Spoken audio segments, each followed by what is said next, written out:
الرحمن الرحیم۔ السلام علیکم ناظرین، آپ میرا یوٹیوب چینل دیکھ رہے ہیں۔ میں محمد فیصل عزیز۔ آج کا جو ہمارا ویلوگ ہے یہ KFC، ہر کوئی اس میں جا کے کھانا پینا پسند کرتا ہے۔ بہت زیادہ لوگ اسے پسند کرتے ہیں پاکستان میں، اوورآل پوری دنیا میں اس کی شاخیں ہیں۔ اس آدمی کی کہانی، اس کا نام تھا سینڈرز کینٹکی، اس کا نام تھا KFC کے نام سے یہ اب جانا جاتا ہے۔ یہ بابے کی کہانی میں آپ لوگوں کو سنا دیتا ہوں۔ بہت ہی اس کی کہانی سے ہمیں یہ ایک ایگزامپل ہمیں نظر آتی ہے کہ نیور گیو اپ، کبھی بھی زندگی میں ہمت نہ ہارو۔ 5 سال کی عمر میں اس کے والد کا انتقال ہو گیا۔ 16 سال کی عمر میں اس نے اسکول چھوڑ دیا۔ 17 سال کی عمر تک اس نے 4 ملازمتیں کھو دیں۔ 18 سال کی عمر میں اس نے شادی کر لی۔ 18 سے 22 سال کی عمر کے درمیان وہ ایک ریلوے کنڈکٹر رہا لیکن ناکام رہا۔ 19 سال کی عمر میں وہ باپ بن گیا۔ 20 سال کی عمر میں اس کی بیوی نے اسے چھوڑ دیا اور بیٹی کو لے گئی۔ وہ فوج میں شامل ہوا لیکن نکال دیا گیا۔ اس نے قانون کی پڑھائی کے لیے درخواست دی لیکن اسے مسترد کر دیا گیا۔ وہ ایک انشورنس سیلز مین بن گیا لیکن ایک بار پھر ناکام ہوا۔ وہ ایک چھوٹے سے کیفے میں ایک باورچی اور بیرا بن گیا۔ اس نے اپنی بیٹی کو اغوا کرنے کی ناکام کوشش کی لیکن آخرکار وہ اپنی بیوی اور بیٹی کو گھر واپس لانے میں کامیاب ہو گیا۔ 65 سال کی عمر میں اس کی سبکدوشی کے موقع پر حکومت کی طرف سے اسے $105 کا ایک چیک ملا۔ اسے لگا حکومت اس چیک کے ذریعے اسے ایک نااہل انسان ثابت کرنا چاہتی ہے۔ اس نے خودکشی کرنے کا فیصلہ کیا کیونکہ وہ اتنی بار ناکام ہوا تھا کہ وہ مزید زندگی گزارنے کے قابل نہیں تھا۔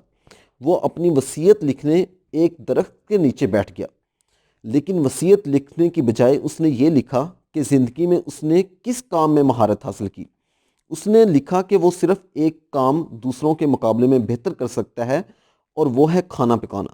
تو اس نے اپنے چیک کے عوض $87 ادھار لیے اور کچھ چکن خریدا۔ ایک خاص مسالہ استعمال کر کے اس نے چکن کو تل لیا اور کینٹکی میں اپنے پڑوسیوں کو فروخت کرنے کے لیے گھر سے نکل پڑا۔ یاد رکھیں 65 سال کی عمر میں وہ خودکشی کے لیے تیار تھا، لیکن 88 سال کی عمر میں وہ یعنی colonel Sanders Kentucky fried chicken سلطنت کا بانی اور ایک ارب پتی بزنس مین تھا۔ اس لیے دوستو کبھی ہمت مت ہاریں، کوشش کرتے رہیں۔ اس کی کہانی سے ہمیں یہ سبق ملتا ہے کہ ہمارے یہاں پہ بھی بہت سارے لوگ ہوتے ہیں جو ایک اللہ نہ کرے انہیں کوئی ملازمت سے باہر نکال دیا ہے یا کوئی بھی ان کی زندگی میں کوئی پریشانی آ گئی ہے، تو وہ خود کو اپنی ذات کو، اپنے ارد گرد کے لوگوں کو تانے وغیرہ دینے سٹارٹ کر دیتے ہیں، اللہ کی ذات کے ساتھ گلے شکوے سٹارٹ کر دیتے ہیں۔ اس میں مجھے جہاں تک لگتا ہے اس سے تقریباً کوئی 10 ملازمتیں ہوں گی جن سے نکالا گیا ہے، اور 65 سال کی عمر تک، 65 سال کی عمر میں ہمارے یہاں کے بزرگ جو ہیں وہ گھر میں وہ خود کو ہی سوچ لیتے ہیں کہ ہم بوڑھے ہو گئے ہیں، بس اب اللہ اللہ کرنی ہے۔ تو اس نے 65 سال کی عمر میں اپنا نام پیدا کیا۔ 65 سال سے لے کر اس نے اپنے آپ کو اتنا قابل بنا لیا کہ زندگی اب اس کی ایگزامپلیں دیتی ہیں۔ ہمارے یہاں پہ بہت سارے لوگ ہیں جو اس کی ایگزامپلیں دیتے ہوں گے کہ یار وہ ایک ارب پتی ہے، اور ارب پتی اسی طرح ہی نہیں بنے جاتے، اور اس نے اپنا نام پیدا کیا ہے۔ اور ہمارے یہاں پہ بھی ہمیں اس کی زندگی سے کچھ سبق ملتے ہیں، انہیں ہمیں بھی پک کرنا چاہیے اور ہمیں بھی اپنی زندگی میں آگے بڑھنا چاہیے، نہ کہ اپنی زندگی کی جو ماضی ہے اسی کو دیتے رہیں۔ ہمارا جو روشن مستقبل ہے وہ ہمارا انتظار کر رہا ہے۔